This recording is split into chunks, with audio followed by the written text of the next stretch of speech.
உங்க அம்பிட்டு பேருக்கும் கும்பிட்டுக்கிடுறேன். நீங்க எல்லாரும் என்னன்னைக்கும் நல்லா இருக்கணும், ஆரோக்கியமா இருக்கணும். இன்னைக்கு காலையில ஒரு பாட்டு கேட்டேன்.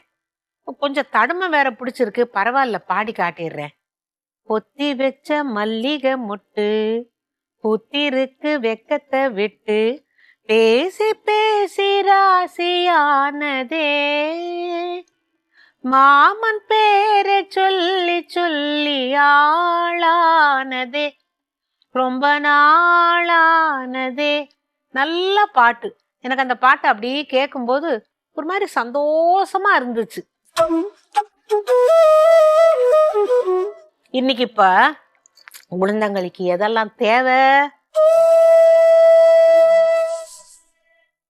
கருப்பு உளுந்து, பச்சரிசி, கருப்பட்டி, செக்கு நல்லெண்ணெய், இம்புட்டு உப்பு, அம்புட்டுத்தேன். இப்ப இதை செஞ்சு பார்த்துருவோம்.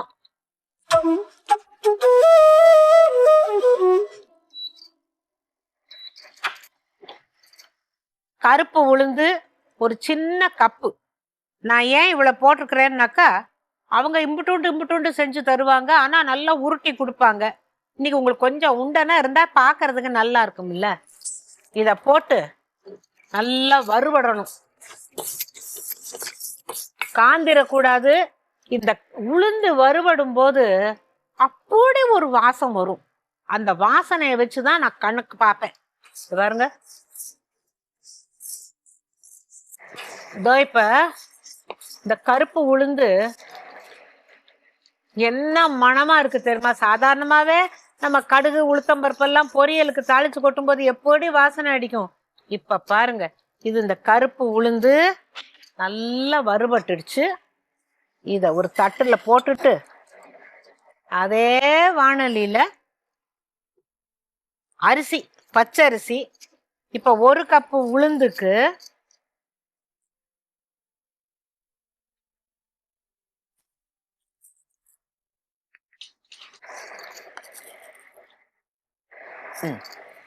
அம்பிடுத்தேன். அந்த அரிசியும் போட்டு நல்லா வறுக்கணும்.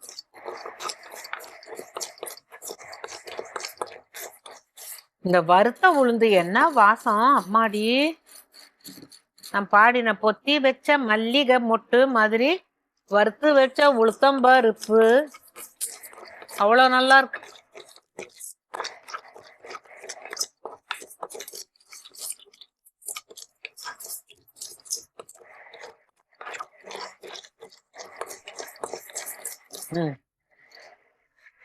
அதுவும் வறுபட்டுச்சு. இதோட போட்டு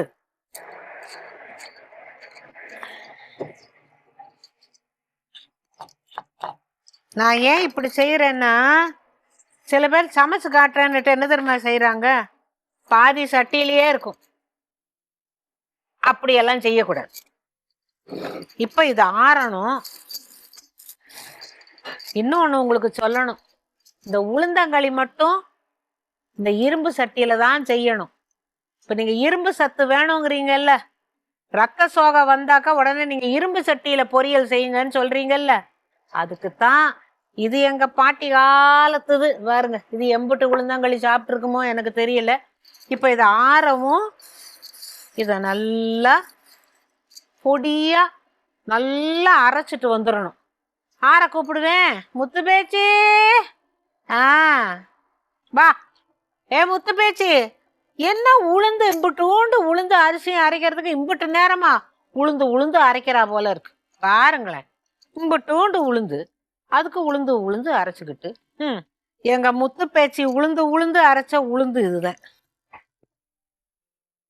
அந்த வறுத்த உளுத்தம் பருப்பும் இம்புட்டு அரிசியும் ஆச்சா. இதை இப்படி போட்டு என்ன செய்யணும்னா, தண்ணியை ஊற்றி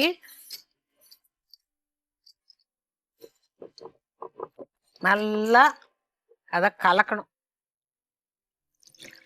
இப்ப நீங்கள்லாம் பாக்குறீங்கிறதுக்காக தான் நான் இதை வச்சு செய்யறேன். இல்லாட்டி நல்லா கட்டி முட்டி இல்லாம இந்த எண்ணத்துக்கு நடிப்பு இல்ல. நீங்க எங்க வீட்டு பிள்ளைங்க பாக்குறீங்க, பாருங்க பாருங்க பாருங்க, இந்த பாருங்க, கட்டி முட்டி இல்லாம எடுத்தாச்சு. இப்போ அடுப்பை பத்த வச்சு ஒரு நிமிஷம் இருங்க, கையை கழுவிட்டு வந்துடுறேன். அப்பெல்லாம் எங்க வீட்டுல திரிகையில வச்சு நல்லா திரிப்பாங்க. இப்ப எல்லாத்துக்கும் ஒருத்தன் ஆப்பிட்டான். அவனுக்கு பேரு மிக்சி. அது ஏன் அவன்னு சொல்லணும்? மிஸ்ஸி அம்மான்னு படம் மாதிரி இது மிக்சி அம்மா வச்சுக்கலாமா? பாத்தீங்களா, இப்ப கெட்டியா வருது. இம்பூண்டு உப்பை போட்டுருவோம். ஒரு சிட்டிகை உப்பை போட்டோம்னா இந்த கருப்பட்டி போட போறோம் பாருங்க, அது நல்லா இருக்கும். இப்ப இதுல ஆஹா, வாசம் வாசம் வாசம் வாசம். இப்ப இந்த கருப்பட்டியை நல்லா கரைச்சு வச்சிருக்கிறேன், அதையும் அதுல போட்டு கிண்டணும். இதுல கிண்டுற போதுதான் நல்லெண்ணெயை ஊத்தி கிண்டுவாங்க. நல்லெண்ணெய் இடுப்புக்கு பலம், அதுதான் காரணம். ஆளான போதே இந்த உளுத்தங்களியும் நல்லெண்ணெயும் உடம்புல சேர்ந்துருச்சுன்னா அப்புறம் எங்க காலத்துலலாம் இந்த கத்தி போட்டு கீரி பிள்ளைய எடுக்கிறதே கிடையாது. அவ நல்லா 4-5 பிள்ளைய பெத்தா. அதெல்லாம் இப்ப சொன்னா பொண்ணு தாயி இது ஒன்று இல்லை, உன்னோட டிபார்ட்மெண்ட் இல்லை அப்படிம்பீங்க. சரி, எதுக்கு? இப்ப இதை நல்லா கிண்டிக்கிட்டே இருக்கணும், கட்டி முட்டி இல்லாம. இப்ப இந்த வறுத்த உளுந்தும் அரிசியும் முட்டூண்டு உப்பும் போட்டுட்டு இத பாருங்க, இது இப்படி கெட்டியா வந்திருக்குல்ல. இப்ப நம்ம ஊத்தின நல்லெண்ணெய் எல்லாம் காணா போயிடுச்சே.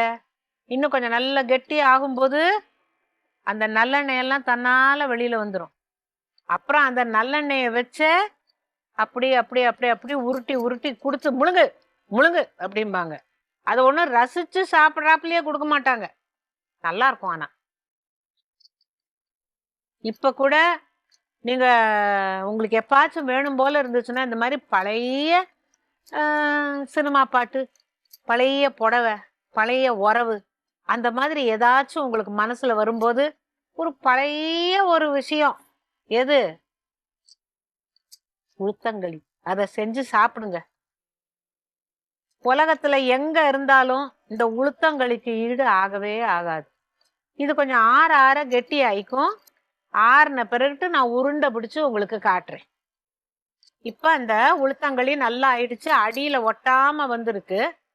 இப்ப அது நல்லா ஆயிடுச்சா நம்ம உருண்டை பிடிக்க முடியுமான்னா தண்ணியில கைய வச்சு பாருங்க, ஒட்டாம வருது. இப்ப கொஞ்சம் ஆறவும் இதை எடுத்து சின்ன சின்ன உருண்டையா உருட்டிட்டு சாப்பிட்டுடலாம்.